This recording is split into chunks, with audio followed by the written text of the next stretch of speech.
At 08:23 hours on December 19, 1944, 5 German supply trucks sat burning on a snow-covered crossroads 3 miles east of St. Vith, Belgium. One American soldier stood beside an M5 3-inch anti-tank gun designed for a crew of 6. 12 rounds fired, 10 direct hits. Every intelligence officer who examined the aftermath said the same thing. Physically impossible for one person. The recoil alone should have broken bones. The loading sequence required 3 sets of hands. The aiming calculations needed a spotter with range tables and a stopwatch. But the evidence was there. The bodies were counted, the impact craters measured, the shell casings collected, the brass still warm when the first officers arrived. This is what actually happened. The gun sat silent now. Smoke drifted across frozen ground in lazy columns that rose 30 feet before the wind caught them. Private First Class David Marsh, 23 years old, 5'9", 148 pounds soaking wet, leaned against the breech and tried to remember how to breathe normally. His hands shook. They hadn't during the shooting. His right shoulder felt like someone had taken a sledgehammer to it. His ears rang with a sustained high note that wouldn't stop, the kind of sound that makes you wonder if it'll ever go away. 40 yards out, the lead truck was folded around itself like accordion paper. Metal twisted at angles that defied engineering principles. The second truck had flipped completely over, wheels pointing at the pale morning sky, undercarriage exposed like a gutted animal. Numbers 3 and 4 burned with the particular thick black smoke that comes from diesel fuel, mixing with canvas tarps and human bodies. The fifth truck, the one that nearly escaped, sat nose down in a drainage ditch with its rear axle pointed skyward, flames crawling across what remained of the cargo bed. Nobody who saw this believed one soldier did it. The mathematics alone said no. The human body wasn't designed to absorb that much punishment and keep functioning. But Marsh was still standing. The gun was still warm. The evidence was impossible to argue with. Here's how it actually happened. 6 hours earlier, Marsh was cleaning the gun for the 3rd time that week. December 19th, 02:17 hours. Guard duty. The kind of cold that made your teeth ache and your eyes water, and your fingers go numb inside 2 layers of gloves. 19 degrees by the thermometer. Nailed to the command post wall. Clear sky. Stars so bright they felt aggressive, like they were trying to compensate for something. No moon yet. That would come later. Around 05:30 hours, if the almanac's calculations were right. The M5 sat in a revetment 40 feet from the main road, covered with a canvas tarp so stiff with frost you could have stood on it. Someone had done a poor job securing it. The eastern corner flapped in the wind. Marsh fixed it first, before anything else. Small details. They mattered. Regulations said check the weapon every 4 hours during static positions. Marsh checked it every 2. Not because he was particularly dedicated to the United States Army, or the war effort, or freedom, or any of the abstract concepts that motivated other soldiers. He checked it because he couldn't sleep anyway, and sitting in a frozen foxhole doing nothing made time move like cold molasses. At least, with the gun, he had something to do, something to control. The M5 3-inch anti-tank gun. Total weight, 2,600 pounds. Barrel length, 12 feet 8 inches. Bore diameter, 3 inches exactly. 76 millimeters in the metric system the Germans used. Effective range against armor, roughly 1,000 yards. About the distance from home plate to the center field wall at Yankee Stadium. which Marsh had never seen but had heard described in sufficient detail by soldiers from New York. Rate of fire with a trained crew, 8 to 10 rounds per minute. Rate of fire with one person, theoretically 0. Physically impossible, according to every training manual and every instructor who'd ever taught the weapon system. Marsh pulled the tarp completely back and folded it with the kind of precision that drove other soldiers crazy. Perfect edges, perfect corners. He ran his hand along the barrel. Cold metal, the smell of gun oil and frozen steel. The breech mechanism clicked when he tested it. Smooth, no ice buildup, no frost in the moving parts. Good. He'd seen a crew lose a gunner in Holland when moisture froze the recoil spring, and the breech kicked back into the loader's face with roughly the force of a professional boxer's straight right. 16 stitches, broken jaw, medical discharge. The gunner was 20 years old and would spend the rest of his life eating through a straw for 6 months out of every year when the scar tissue acted up. Small details. They killed people when you ignored them. Marsh checked the traverse mechanism, the elevation wheel, the recoil cylinder pressure gauge, reading normal at 42 psi. The breech block alignment, the firing pin retraction spring, the trail spade anchors, all good. Then he counted ammunition. Again. For the third time that night. 14 rounds of M62 armor-piercing shot in the ready rack. Each shell weighed 19 pounds. Each brass casing another 8 pounds. 27 pounds total. Lifting one round from rack to breech wasn't difficult for a healthy adult male. Doing it 12 times in rapid succession, while simultaneously absorbing bone-crushing recoil and adjusting aim between shots and maintaining situational awareness of 5 moving targets, that was the part nobody thought possible. But Marsh wasn't thinking about that yet. At 02:17 hours, he was thinking about his feet. Specifically, whether he still had feeling in his left foot, or if frostbite had started working its way through 2 pairs of wool socks and standard issue combat boots. He stamped both feet against frozen ground. Pain shot through his toes. Good. Pain meant circulation. Pain meant tissue damage hadn't started yet. He'd take pain over numbness any day. The road stretched empty in both directions. Pale gray in the starlight. Frozen solid. No traffic since 2100 hours the previous evening when a jeep from battalion headquarters had passed heading west toward Bastogne. 7 hours of nothing. The forest pressed close on both sides. Dense pine. The kind of terrain that made you feel watched, even when you knew you were alone. Battalion was dug in 200 yards behind him. 1,600 men of the 285th Field Artillery Observation Battalion, trying to sleep in frozen holes scraped into Belgian dirt. Most of them draftees. Most of them under 25. Most of them scared out of their minds, but doing a decent job of hiding it. The front line had gone quiet 3 days ago. Not peaceful quiet. Waiting quiet. The kind of silence that precedes bad weather or bad news. Marsh didn't trust it. Quiet meant something was being planned. Quiet meant someone somewhere was preparing something ugly. He'd grown up in eastern Oregon, high desert country, where his father ran a one-man lumber operation outside of Prairie City. Population 427, when Marsh left in 1942. Just the two of them after his mother died of pneumonia in the winter of 1936. No crew, no employees, no help.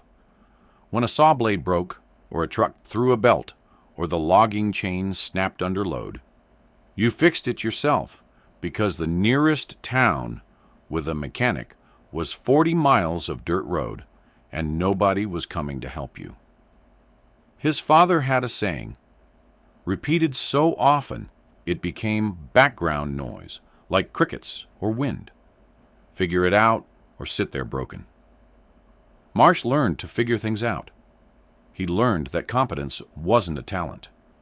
It was a choice you made every single day to pay attention to details that other people ignored. It was checking the saw blade tension every morning, even when you were tired. It was carrying extra spare parts, even when your pack was already heavy. It was doing the boring maintenance work that nobody noticed until something broke and people died. At 0241 hours, he heard engines, not American engines. Wrong pitch, wrong rhythm. American trucks had a smooth mechanical purr, the sound of Detroit engineering and mass production assembly lines. German trucks had a particular grinding quality, in second gear, like a man clearing his throat before delivering bad news. Like metal components that didn't quite fit together properly, but functioned anyway through sheer Prussian stubbornness. These were still distant, maybe 2 miles out. But the frozen air carried sound the way water carries electricity, perfectly, with no loss, with frightening clarity. Marsh could hear the gear changes, could count the engines. 5 distinct sources, convoy formation. He moved to the gun, pulled the tarp completely off. The fabric crackled with accumulated frost, loud in the pre-dawn silence. He grabbed the traverse wheel and swung the barrel toward the road. The mechanism squeaked. Too loud. He'd need to oil that properly if he survived whatever was coming. At 0247 hours, he could see headlights, 5 sets, bouncing slightly with the road surface. Convoy spacing approximately 60 yards between vehicles. Standard German procedure for supply runs through contested territory. Spread out enough that one artillery strike can't take out multiple vehicles. Close enough that the convoy stays cohesive and mutually supporting. They were moving fast, maybe 40 miles per hour, maybe faster. Hard to judge distance and speed in darkness, but fast enough that Marsh did the immediate mathematics. 5 trucks at 60-yard spacing meant 300 yards total convoy length.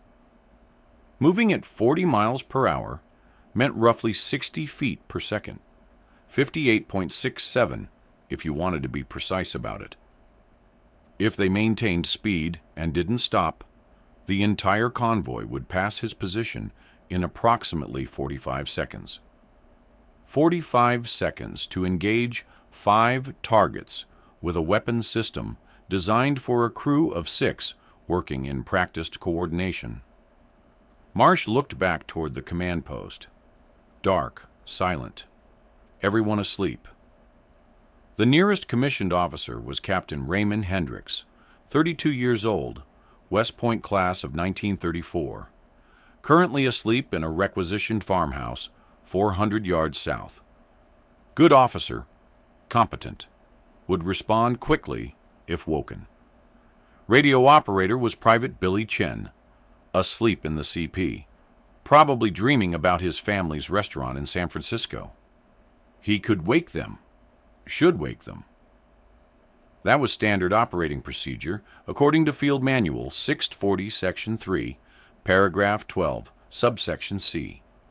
But by the time anyone got dressed and got organized and got to the gun, the convoy would be 2 miles gone and heading toward St. Vith, where intelligence reported German armor was reportedly massing for a counteroffensive that everyone knew was coming but nobody wanted to talk about publicly.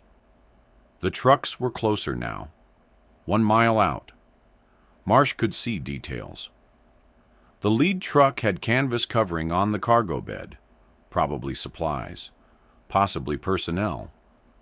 Definitely something important enough to risk a night convoy through territory that had changed hands twice in the past week. The second truck looked heavier, loaded down, suspension compressed. The third truck rode high, empty or light cargo. The fourth truck had the distinctive profile of a fuel tanker. The fifth truck was smaller. Command vehicle, maybe. Communications gear. Marsh had never fired the M5 alone. Nobody had. It wasn't physically possible. 6-man crew for a reason. Each position had a specific job that required specific timing and specific physical capabilities that couldn't be replicated by one person working alone. Position 1. Gunner. Operated the traverse wheel and elevation wheel. Made final aiming adjustments. Called ready. Position 2. Loader. Handled the 19-pound shells. Lifted them from the ammunition handler. Loaded them into the breech. Closed the breech. Yelled, "Up!" Position 3. Ammunition handler. Pulled shells from the ready rack. Passed them to the loader. Maintained awareness of remaining ammunition. Requested resupply when needed. Position 4. Spotter. Called out range estimates. Made wind corrections. Observed impact. Called adjustments. Position 5. Section Chief. Coordinated fire. Gave target priority. Managed the crew. Position 6. Assistant Section Chief. Managed ammunition supply. Organized the ready rack. Provided backup for any position that got hit. 6 men. 6 essential jobs. You couldn't eliminate any position without degrading combat effectiveness. That was doctrine. That was training. That was the accumulated wisdom of decades of artillery development and battlefield experience. Marsh was one person. The trucks were half a mile out now. He could hear individual engine notes, could see the way the headlights bounced with the road surface, could see exhaust vapor in the cold air. He made the decision, first shell from the ready rack. Number 3 position ammunition handler's job. 19 pounds. Awkward length. 34 inches from base to tip. Heavy at both ends. The shell itself was solid steel, armor-piercing shot designed to punch through tank armor. No explosive filler, just kinetic energy and physics. The brass casing held the propellant charge. Together they weighed as much as a car tire. Marsh had practiced solo loading exactly 3 times during training at Fort Sill, Oklahoma, in the summer of 1943. Bored during downtime. Curious about whether it was physically possible. The trick was using body mechanics instead of arm strength. Hip the shell up to waist level using leg drive. Pivot using core rotation. Let momentum carry the shell into the breech. Slam the breech closed with your left hand while your right hand was already reaching for the firing lanyard. One smooth motion. Theoretically. In practice, the first 2 attempts had resulted in dropped shells and a sergeant yelling at him for wasting time. The third attempt had worked. Once, under no pressure, with no time limit, with no one shooting back. The lead truck was 3/4 of a mile out now. Marsh lined up his shot. The gun was already pointed roughly toward the road. He fine-tuned the traverse. Calculated lead time. The truck was moving left to right across his field of fire at approximately 40 miles per hour. Basic ballistics. The shell would take roughly 0.4 seconds to travel 200 yards. In that time, the truck would travel 35 feet. He needed to aim 6 feet ahead of the cab to account for target movement and shell travel time. Basic duck hunting mathematics. Lead the target. Don't chase it. His father's voice, 15 years gone, lung cancer in 1939. Last thing he said before he died, don't waste your time chasing things. Let them come to you. Marsh had thought he was talking about women, or success, or happiness. Years later, he realized his father had been talking about everything.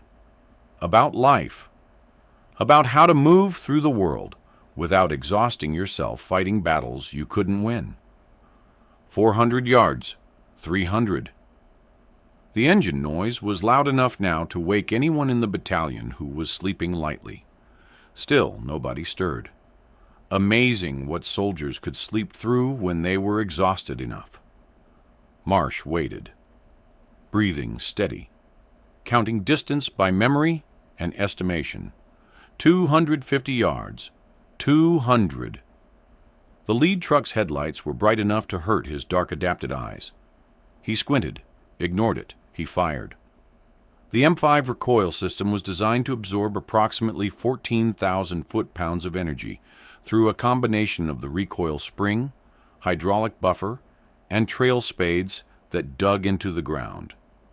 That energy was intended to be distributed across the gun carriage and managed by 3 men working the trail spades and stabilizing equipment.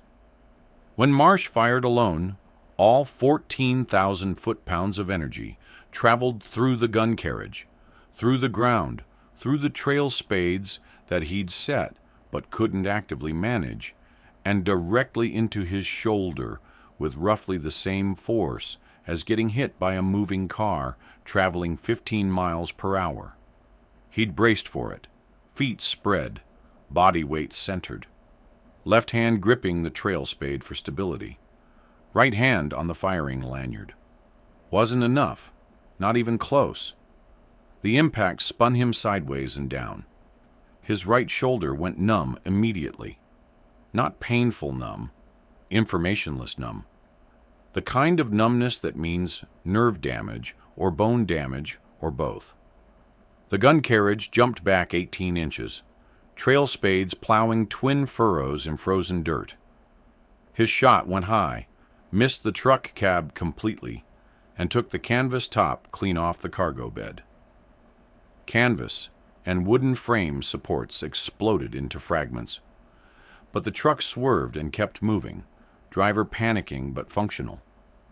Marsh didn't have time to process the miss or the pain or the fact that his right arm wasn't responding correctly. He was already moving. Position 3. Grab the second shell. 19 pounds. Hip up. Pivot. Position 2. Load. The shell slammed into the breech. He closed it with his left hand because his right hand wasn't working. Position 1. Traverse the gun back on target. The second truck was already in the kill zone. 200 yards. Moving fast. Probably 50 miles per hour now. Driver had seen what happened to the lead truck and was accelerating hard. Elevation. Lead time. 6 feet ahead. Breathe out. Fire. Direct hit. Front axle. The shell hit where the wheel mount connected to the suspension. 19 pounds of steel traveling 1,100 feet per second. The physics were unambiguous. The entire front end of the truck folded. The vehicle flipped end over end. Once, twice, came to rest upside down 40 feet from the impact point. Nobody got out. Now the convoy knew they were under fire. Not random, not artillery. Direct fire from something close. The remaining 3 trucks scattered. Convoy discipline disappeared. Every driver for himself. The third truck cut left toward the forest. The fourth truck accelerated straight. The fifth truck tried to turn around. Marsh grabbed the third shell. His right arm was definitely not working correctly anymore. Felt disconnected. Signals going out, but nothing coming back. He used his left arm as primary, right arm as a guide rail. Position 3 to position 2 to position 1. Load. The breech caught. Wouldn't close completely. Ice in the mechanism, or brass shaving, or maybe user error. He slammed it with the heel of his left palm. Metal on metal. The breech closed. Locked. The third truck was pulling away toward the tree line. 300 yards. Moving erratically. Zigzagging. Smart driver. Harder to hit. Marsh traversed left.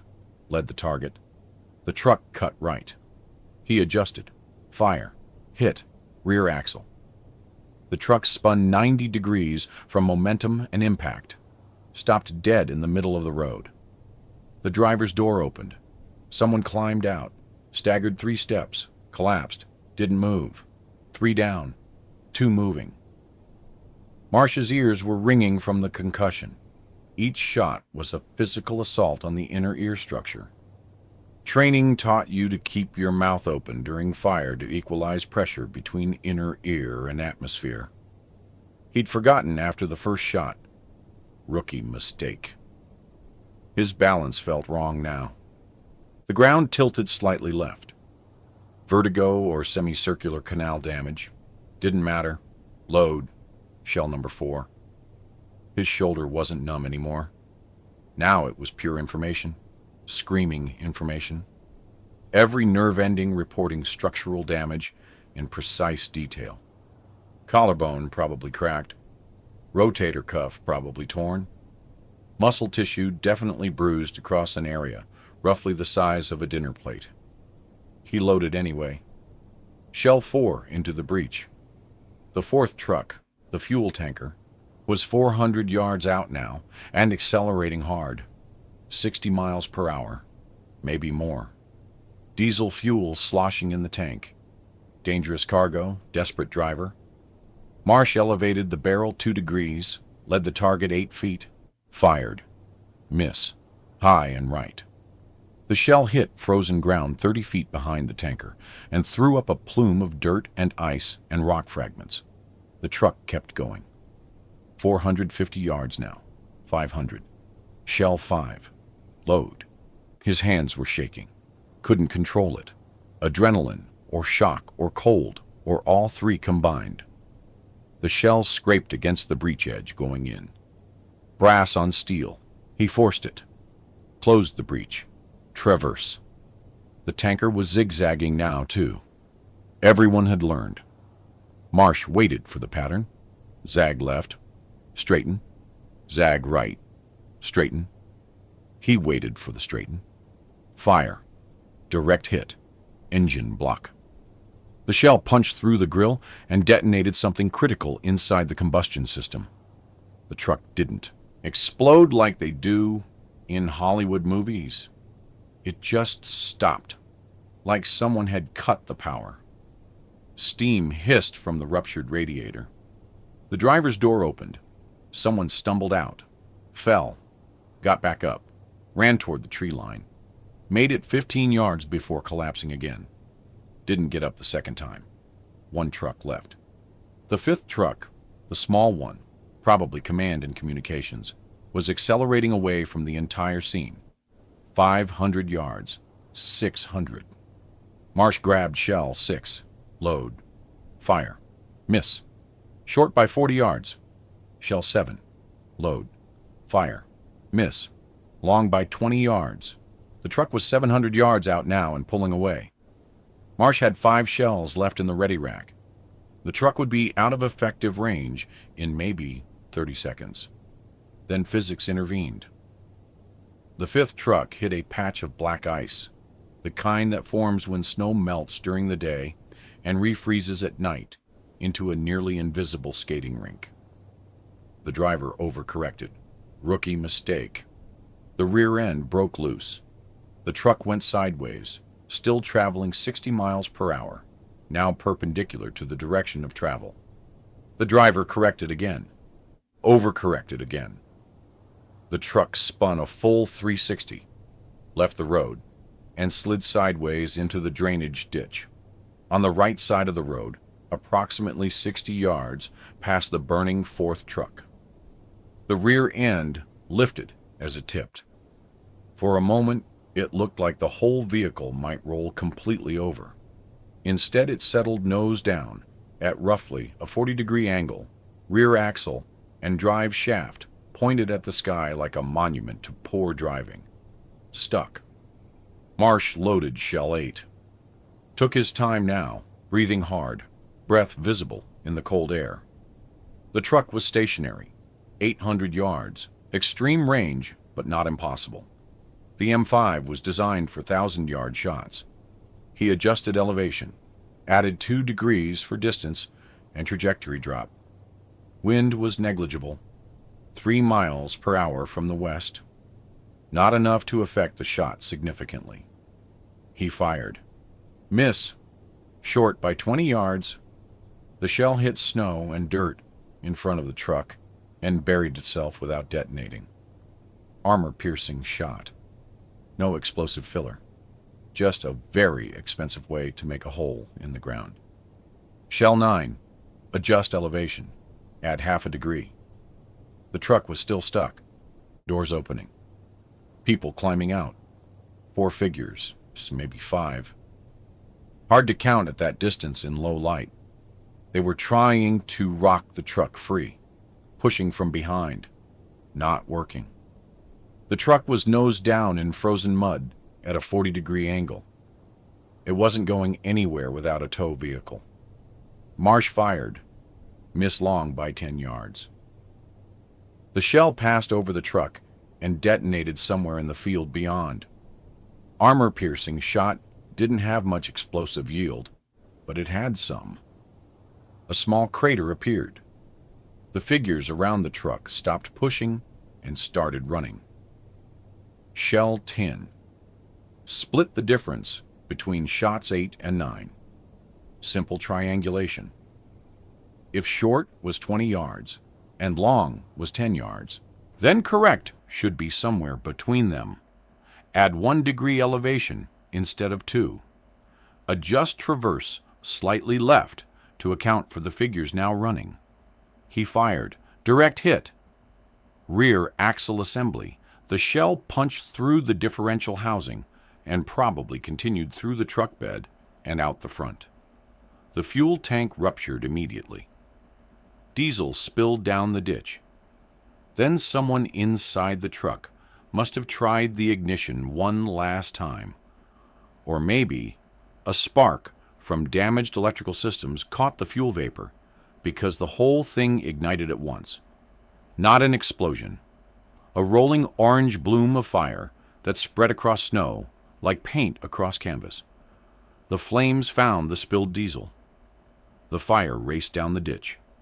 One of the running figures got caught in it, screamed, kept running, burning, fell after 20 yards. 5 trucks, 10 shots, 5 confirmed kills. Marsh stood beside the gun and tried to process what he'd just done. His shoulder felt completely detached from his body now. No connection, just a foreign object hanging from his torso. His ears rang with a sustained, high-frequency note that wouldn't stop. Both hands shook uncontrollably. His legs felt weak. Some distant part of his mind, the part that wasn't focused on immediate survival, noted this was probably shock. Textbook symptoms. Problem for later. Behind him, the entire battalion was waking up. The sound of 10 cannon shots will do that. Men poured out of foxholes and tents, wearing various states of uniform and undress. Someone was shouting about artillery attack. Someone else was screaming about tank assault. Captain Hendricks ran up the road from the farmhouse, half-dressed, steel helmet on but no shirt under his field jacket, pistol drawn, looking for the German assault that must be happening. He found Marsh instead, standing beside the gun, beside the 12 spent shell casings, beside the 5 burning trucks visible in the distance. "Private, what the hell?" Hendricks stopped mid-sentence, looked at the gun, looked at the spent casings, counted them. 12. Looked at the burning trucks, counted them. 5. Looked back at Marsh. "Did you—" He stopped again. "Alone?" Marsh nodded. Couldn't form words yet. Mouth felt disconnected from brain. "That's not possible." Hendricks walked to the gun, touched the barrel, still warm, touched the breech, hot enough to burn skin. He pulled his hand back. "A crew of 6 operates this weapon." "Yes, sir." Marsh's voice sounded strange in his own ears, distant, muffled by the ringing. "You're aware that one person can't physically manage the recoil?" "Yes, sir." "You're aware that the loading sequence requires multiple crew members working in coordination?" "Yes, sir." "But you did it anyway." "They were getting away, sir." Hendricks was quiet for a long moment. Other officers were arriving now. Lieutenant Morrison from Baker Company, Lieutenant Peters from Charlie Company, First Sergeant Walsh, all of them looking at the old trucks, looking at the gun, looking at Marsh. Nobody speaking. Finally, Hendricks holstered his pistol and said something Marsh would remember for the rest of his life. "Write up what happened. Exactly what happened. Step by step. Nobody's going to believe it. I barely believe it. And I'm standing here looking at the evidence." He was right. The after-action report took 3 days to complete. Not because the events were complicated. Because nobody believed them. Intelligence officers interviewed Marsh 4 separate times. 2 officers from Division Headquarters. 1 major from Corps Intelligence. 1 civilian analyst who'd taught physics at MIT before the war, and now worked for the Army analyzing battlefield mathematics. Each interview started with skepticism and ended with confused silence. They measured the gun, measured the recoil force using instruments and calculations, measured the weight of the shells, calculated the rate of fire required to engage 5 moving targets in approximately 90 seconds, calculated the physical forces involved in absorbing 10 recoil impacts in rapid succession, calculated the mathematical impossibility of one person maintaining accuracy while managing loading and aiming and firing under combat stress. The physicist from MIT spent 6 hours at the site. He measured everything twice. Then he sat down on an empty ammunition crate and said, "According to every principle of biomechanics and ergonomics, what you described should have resulted in multiple broken bones, likely unconsciousness, and complete failure to maintain fire. The human shoulder joint cannot absorb this much repeated trauma and continue functioning. But you're standing here. The trucks are out there. The math doesn't work, but the evidence doesn't lie." Then they measured the trucks, all 5 of them. What remained of them anyway. Truck 1, canvas top destroyed by the first shot. Cargo bed contained mortar ammunition. 84 rounds of 81mm mortar shells. If Marsh had hit the cargo bed instead of overshooting, the resulting explosion would have probably destroyed his position and killed him instantly. The miss had actually saved his life. Truck 2, complete loss. Front axle destroyed. Vehicle flipped end over end. 8 German soldiers dead. Unit identification from papers found on the bodies. Medical personnel from the 12th SS Panzer Division. 8 medics, not combat troops, support personnel, carrying medical supplies forward to aid stations near St. Vith. Truck 3, rear axle immobilized. 1 driver dead from the impact. The person who got out and collapsed was a German lieutenant, 24 years old, carrying orders for ammunition resupply. He died of internal injuries before anyone could reach him. Truck 4, engine destroyed. Fuel tanker carrying approximately 12,000 liters of diesel fuel. None of it detonated, thankfully.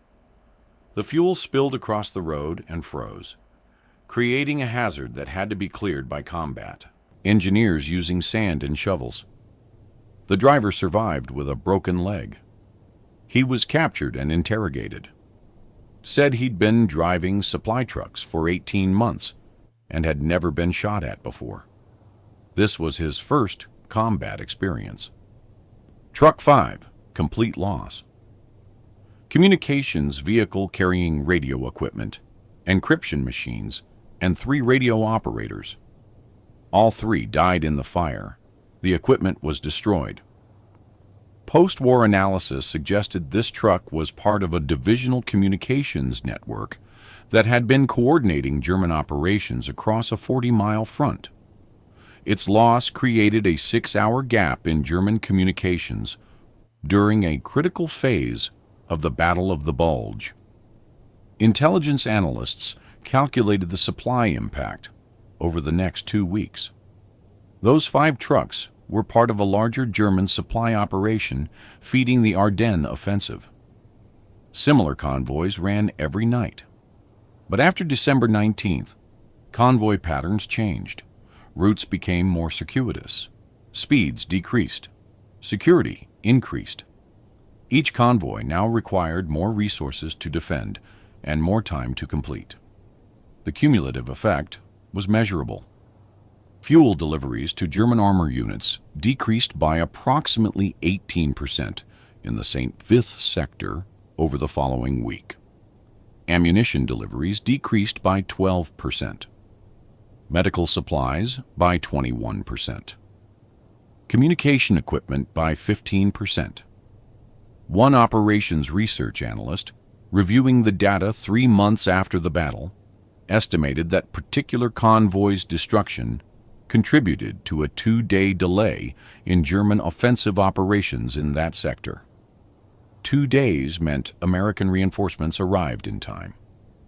2 days meant defensive positions that would have been overrun held long enough to be reinforced. 2 days meant approximately 300 American casualties avoided through statistical extrapolation. 300 lives, maybe more, maybe fewer. The analyst was careful to note these were estimates based on casualty rate models and force deployment timelines. Not precise, but probably close. 300 lives saved because one private couldn't sleep and checked his gun obsessively and did something nobody thought possible when 5 trucks appeared in the pre-dawn darkness. But here's what the after-action reports missed. Here's what the intelligence analysts and the physicist from MIT and the officers conducting interviews never quite understood. Marsh didn't fire the gun alone because he was brave. He didn't do it because he believed in freedom or democracy or the American way of life or any of the abstract concepts that motivate people in movies and propaganda posters. He did it because he was bored and detail obsessed and had spent 6 months of training memorizing every single mechanical operation of the M5 until his hands moved faster than his conscious thoughts. The heroism, if that's what it was, didn't happen that night. It happened during 1,000 boring hours of maintenance and training that nobody noticed or cared about. His father taught him that. The lumber operation back in Eastern Oregon. You don't become competent during the crisis. You become competent during the 1,000 boring hours before the crisis, when nobody's watching, when it doesn't seem important, when you're tired and cold and would rather be doing anything else. That's when competence is built, one repetition at a time, one maintenance check at a time, one decision to pay attention when everyone else is cutting corners. It always matters, even when it seems like it doesn't. 6 weeks later, Marsh was reassigned, not to another combat unit, to a training battalion in England. They wanted him to teach the M5 manual of arms to new artillery crews arriving from the States, fresh recruits, 18 and 19 years old, most of them from cities, most of them who'd never seen a gun larger than a hunting rifle. Marsh refused the assignment, not out of modesty, not out of trauma, out of honesty. He told the major who delivered the orders, "What I did that night was stupid.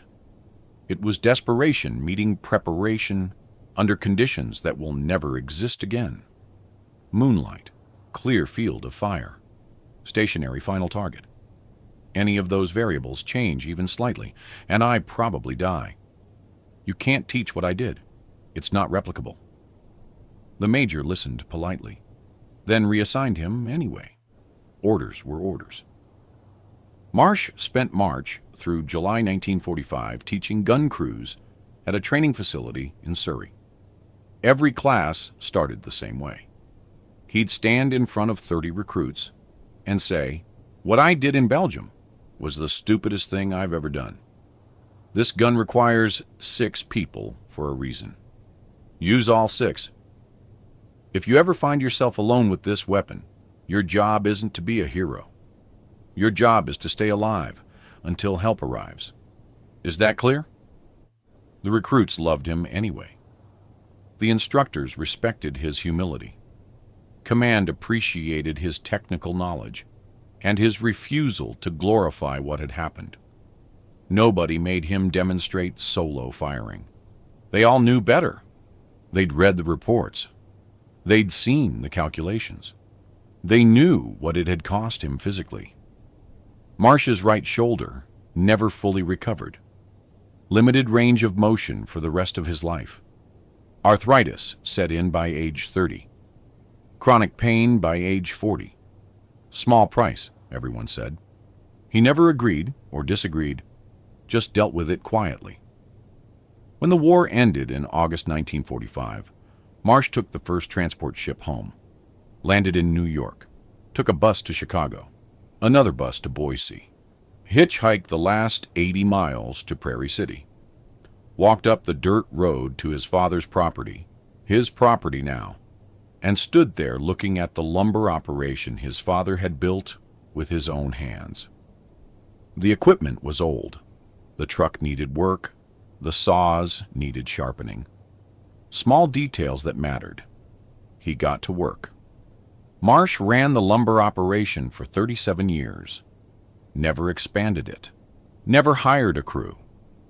Just worked alone the way his father had. Competent. Careful. Paying attention to details that other people ignored. He got married in 1947 to Sarah, a teacher from the next town over. They had 3 children. He never told them about Belgium. Never told anyone unless directly asked. Sarah learned about it from a newspaper article in 1949, 4 years after they married.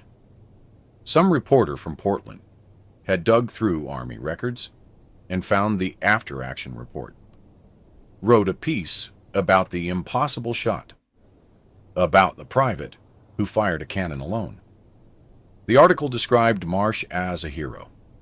Sarah confronted him about it over breakfast. "Why didn't you tell me?" Marsh looked up from his eggs. "Didn't seem relevant? You saved 300 lives." "Maybe. Probably. The analysts said it was an estimate based on statistical models. Could be more. Could be less. Could be completely wrong. But you did it. I got lucky. Everything that could go right went right. Moonlight, clear sight lines. Final target got stuck. Change any of those variables, and we're not having this conversation." She never asked about it again. She understood. Some men needed to talk about the war. Some men needed not to. Marsh was the second type. He ran the lumber operation until 1982. Sold it to a larger company from Boise when arthritis made it impossible to handle the sauce safely. Retired at age 61. Died in 1991 at age 70. Quietly, of heart failure, in his sleep. His wife found him in the morning. Peaceful. No pain. His obituary in the Prairie City newspaper mentioned his military service in one sentence. Served with distinction in the European theater, 1943-1945. It didn't mention the 5 trucks, or the impossible mathematics, or the statistical 300 lives. His children didn't know the full story until they found his discharge papers and a handwritten letter from Captain Hendricks, dated 1952, that simply said, "I've told the story 100 times. Nobody believes me. But I was there. I saw the gun. I counted the shells. I measured the distance. Still can't explain it. Thank you for what you did. And thank you for refusing to make it seem easy. The M5 3-inch anti-tank gun was retired from American military service in 1946. Most were scrapped for metal.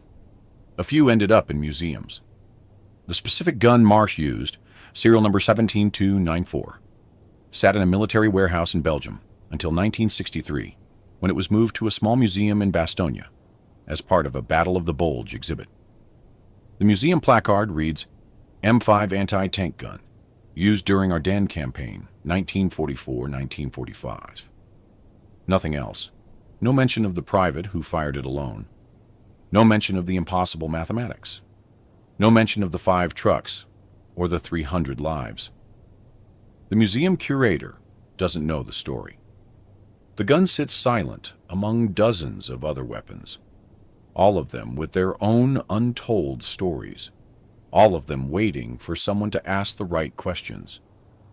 That's how most history actually works. The impossible happens quietly, gets recorded, incompletely, lives on in fragments, and half-remembered reports and handwritten letters stuffed in attic boxes. The dramatic moments that define battles and save lives usually happen in darkness, executed by people who never wanted glory, who go home afterward and never speak about it unless directly asked. But the evidence was there. The bodies were counted. The impact craters were measured. The mathematics didn't lie. One person did what 6 people were supposed to do. For 90 seconds of frozen darkness, because he'd spent 6 months preparing for a moment he never expected would come. 300 lives, 1 gun, 12 shots, 10 hits, 5 trucks destroyed. The analysts were right about one thing: impossible. According to every principle of biomechanics and combat doctrine and common sense, it should never have worked. But it did, because competence isn't about doing the extraordinary. It's about doing the ordinary things so many times, so carefully, so obsessively, that when the extraordinary moment arrives, your body already knows what to do. Marsh understood that. His father taught him that. The lumber operation in Eastern Oregon taught him that. The 1,000 boring hours of maintenance nobody noticed taught him that. It always matters, even when it seems like it doesn't. Especially when it seems like it doesn't. If this kind of story interests you, the invisible competence, the boring preparation that saves lives, the statistical ghosts of World War II that never made it into textbooks, there are thousands more waiting to be told. Most of them happened in the gaps between official reports. Most of them were executed by people who never wanted recognition and went home afterward to live quiet lives. But they're there, in maintenance logs, in supply requisitions, in handwritten letters, in after-action reports filed away in archives that nobody reads anymore.